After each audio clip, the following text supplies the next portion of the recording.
আসসালামু আলাইকুম ওয়া রাহমাতুল্লাহ। প্রিয় দর্শক, বেনজিরের বিরুদ্ধে ব্যবস্থা চেয়ে দুদকে ব্যারিস্টার সুমন।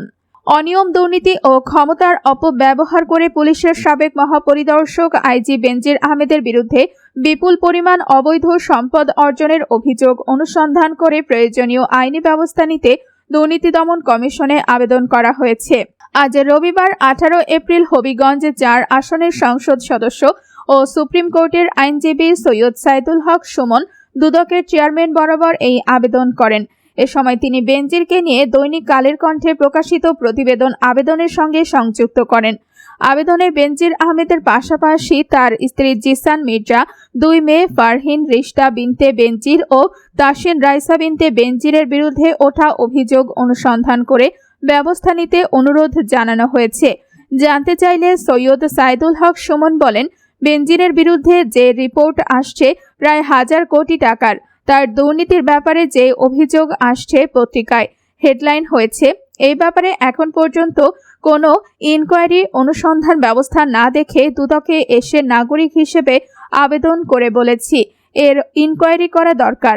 কারণ সাবেক আইজিপি মহোদয়ের যদি এত সম্পদ থাকে তবে বাংলাদেশের পুলিশ ফোর্সের মধ্যে যারা সৎ অফিসার আছেন তারা খুব বেশি ফ্রাস্ট্রেটেড হবেন এবং দেশে যারা কিছু সৎ আছেন তাদের ওপর ব্যাপক প্রভাব পড়বে, আর যারা অসৎ আছেন তারা মোটামুটি প্রতিযোগিতায় নামবেন। যদি অভিযোগ সত্য হয়ে থাকে তাহলে তারা বলবেন আমরা সবাই বেনজির হইতে চাই। আমার কাছে মনে হয়েছে দেশের জন্য এটা একটা ভয়ানক বিষয়। দুদক পদক্ষেপ না নিলে কি করবেন জানতে চাইলে সুমন বলেন, পরিষ্কার, হাইকোর্টে যাব। সুমনের আবেদনের পর সুপ্রিম কোর্টে দুদকের জ্যেষ্ঠ আইনজীবী খুরশিদ আলম খান সাংবাদিকদের বলেন, জানতে পেরেছি প্রাক্তন আইজিপি বেনজির আহমেদের সম্পদ নিয়ে যে খবর ছাপা হয়েছে তার ওপর ভিত্তি করে ব্যারিস্টার সাইদুল হক সুমন দুদকে একটি দরখাস্ত দাখিল করেছেন। আর এই দরখাস্তের প্রেক্ষিতে দুদক তার আইন ও বিধি অনুসারে যাচাই বাছাই করবে। কমিশন যদি মনে করে এটি দুদকের আওতার মধ্যে পড়ে তাহলে দুদক আইন অনুসারে ব্যবস্থা নেবে। আবেদনে বলা হয়েছে বেনজির আহমেদ বাংলাদেশ পুলিশের 30তম আইজি ছিলেন। 2022 সালের 30 সেপ্টেম্বর তিনি অবসর গ্রহণ করেন, কিন্তু চাকরিতে থাকাকালে তার স্ত্রী ও মেয়েদের নামে তিনি বিপুল পরিমাণ সম্পদ অর্জন করেছেন বলে খবর বেরিয়েছে।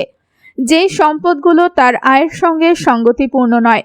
সাবেক পুলিশ প্রধান বেনজির আহমেদের অনিয়ম, দুর্নীতি, ক্ষমতার অপব্যবহার নিয়ে সম্প্রতি 2 পর্বের অনুসন্ধানী প্রতিবেদন প্রকাশ করে কালের কণ্ঠ। বেনজিরের ঘরে আলাদিনের চারাক শিরোনামে প্রথম প্রতিবেদনটি প্রকাশ পায় গত 31 মার্চ। প্রতিবেদকের অনুসন্ধানে উঠে এসেছে রাজধানীর অভিজাত এলাকাগুলোতে বেনজির আহমেদের অঢেল সম্পদের খোঁজ। দামি ফ্ল্যাট, বাড়ি আর ঢাকার কাছেই দামি এলাকায় বিঘার পর বিঘা জমি। 2 মেয়ের নামে বেস্ট হোল্ডিংস ও 5তলা হোটেল লা মেরিডিয়ানের রয়েছে 2 লাখ শেয়ার। পূর্বাচলে রয়েছে 40 কাঠার সুবিশাল জায়গা জুড়ে ডুপ্লেক্স বাড়ি, যার আনুমানিক মূল্য কমপক্ষে 45 কোটি টাকা। একই এলাকায় আছে 22 কোটি টাকা মূল্যের আরও 10 বিঘা জমি।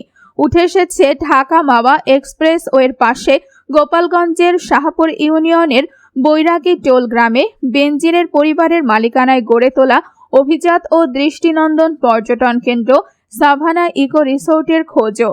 শুধু এই এক ইকো রিসোর্টই নয়, পুলিশের সাবেক এই প্রভাবশালী শীর্ষ কর্মকর্তা তার স্ত্রী ও 2 মেয়ের নামে গড়ে তুলেছেন সম্পদের পাহাড়।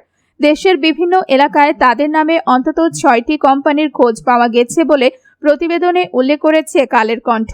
এই প্রতিবেদন প্রকাশের 2 দিনের মাথায় আরেকটি প্রতিবেদন প্রকাশ করে কালের কণ্ঠ। বনের জমিতে বেনজিরের রিসোর্ট শিরোনামে গত 2 এপ্রিল এই প্রতিবেদন প্রকাশ করা হয়। এতে বলা হয়, গাজীপুর সদর উপজেলার ভাওয়ালগড় ইউনিয়নের নলজানি গ্রামে 160 বিঘা জমির ওপর বিস্তৃত ভাওয়াল রিসোর্ট। 2018 সালের 6 এপ্রিল প্রায় 106 বিঘা জমির ওপর এটির যাত্রা শুরু। পরে এতে যোগ হয় আরও 54 বিঘা জমি। 62টি ভিলার সঙ্গে হেলিপ্যাড, রেস্তোরাঁ, জিমনেশিয়াম, সুইমিং পুল, স্পা সহ অনেক কিছু রয়েছে এর ভেতরে। এই রিসোর্টের একটি বড় অংশই গড়ে তোলা হয়েছে বনের জমি জবরদখল করে।